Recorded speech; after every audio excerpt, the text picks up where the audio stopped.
कपड़े धोने वाली बहू। शादी के पहले से ही विभा को कपड़े धोने का बड़ा शौक था। कभी नल के नीचे तो कभी तालाब के पास। अरे मेरी नीली वाली लुंगी नहीं दिख रही है। विभा की अम्मा, कहाँ रखी है लुंगी? अरे वो तो विभा ने परसों ही धोकर रखी थी आपकी अलमारी में, देखो वहीं होगी। वो ना मैंने आज धो दी, मुझे लगा कि गंदी हो गई होगी। अरे कैसे गंदी हो गई थी? उसे तो मैंने पहना भी नहीं। हे भगवान, इस लड़की के कपड़े धोने की आदत से परेशान हो गया हूँ मैं। जितना तो घर में राशन नहीं आता, उससे कहीं ज्यादा डिटर्जेंट पाउडर का खर्चा है। इसकी शादी करवा दो, शादी जाए अपने घर में ही करे काम, फिर चाहे घर के कपड़े धोने हो या पूरे गांव के। हाँ ठीक बोल रही हूँ, देखता हूँ मैं कोई लड़का। वो दिन भी आ जाता है जब विभा को देखने लड़के वाले आ जाते हैं। लड़की मुझे अच्छी लगी। होने वाली सास कहती है, बेटी अगर कुछ पूछना है तो पूछ लो। वैसे तो हमारी लड़की बहुत ही शर्मीली है, जो बोल दो वो मान लेती है, इसे क्या पूछना होगा। अरे कैसी बात कर रही हो माँ, मुझे इन लोगों के घर रहना है, सवाल तो कई है। हाँ हाँ बेटा, पूछ लो ना, क्या पूछना है। आप लोगों के घर कपड़े कौन धोता है? सास का मुंह बन जाता है। देखो, अगर तुम ये कहना चाहती हो कि तुम्हें कपड़े धोने नहीं आते तो सुन लो, कपड़े मैं ही धोती हूँ, लेकिन तुम्हारे आ जाने के बाद मैं रुमाल तक नहीं धोऊंगी। अरे चुप रहना भाग्यवान, बहू बेचारी घर आई नहीं, उसे डराना शुरू कर दिया। वो क्या है ना बिटिया, अभी तक तो ये कल्लू की माँ ही धोती थी, लेकिन अब तुम्हारे पापा तो दहेज में वॉशिंग मशीन देंगे ही। तभी विभा की माँ बोल पड़ती है, सवाल भी पूछा तो क्या। वैसे भाई साहब, मशीन की तो फिर भी कपड़े धोने की कैपेसिटी होती है। मतलब जो बिटिया दे रहे हैं ना विभा, इसे कपड़े धोने का बहुत शौक है। ये आप लोगों के क्या, आस पड़ोस गांव मोहल्ले सबके कपड़े धो दे और उफ तक ना करे। बाहर देखा नहीं आपने कितने कपड़े सूख रहे हैं? सब हमारी बिटिया ने ही तो धोए हैं। बस भी करो ना माँ, शर्म आ रही इतनी तारीफ सुनकर।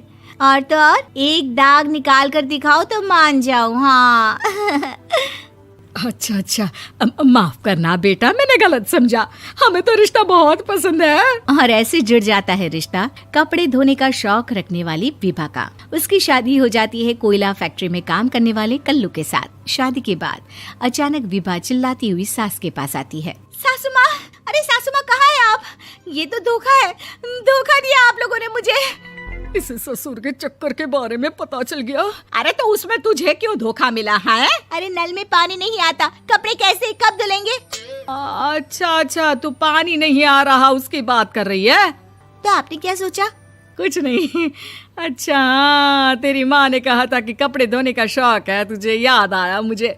शौक बोलकर कपड़े धोने वाले मेरे जुनून को कम ना आके सासू माँ, कपड़ा धोना मेरा गुरूर है।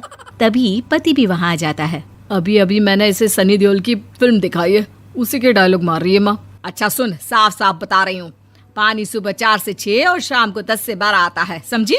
विभा टाइमिंग सुनकर हैरान हो जाती है। ये क्या भूतों का मोहल्ला है? सुबह 4 बजे उठकर कौन कपड़े धोता है? 4 बजे टंकी में पानी जाता है, फिर सारा दिन धोना ना, किसने मना किया?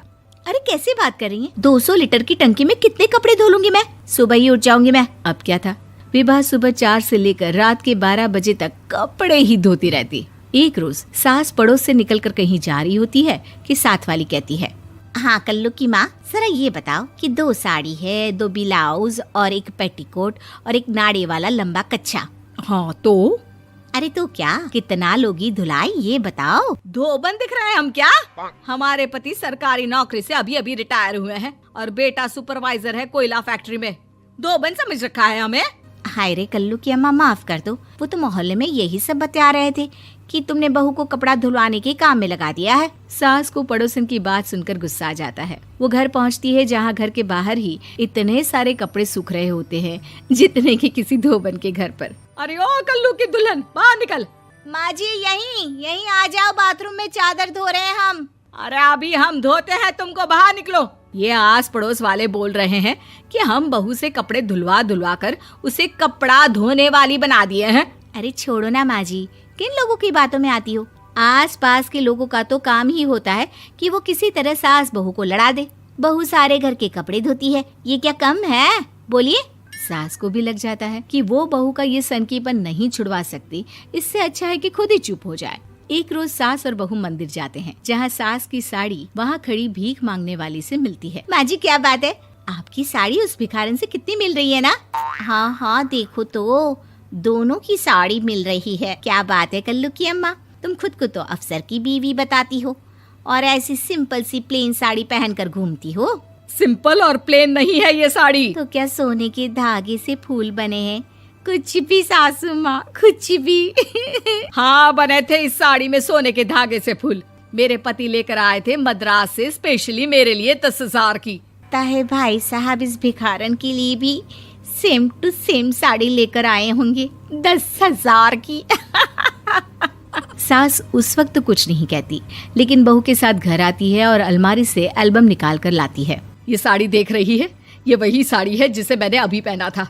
इस साड़ी में ये जो चमकदार फूल दिख रहे हैं ना, ये सोने के धागों से काढ़े गए हैं। लेकिन तू लोकल वॉशिंग मशीन ब्रश से घिस घिस कर सारे फूलों को निकाल कर साड़ी प्लेन कर दी। मुझे माफ कर दीजिए सासू माँ। और तो और, जब मैंने तुझे तेरी गलती के लिए कुछ नहीं कहा, लेकिन तूने तो सबके सामने मेरा मजाक ही बना दिया। क्यों? बहू को समझ में आ जाता है कि अब से उसका कपड़े धोना बंद।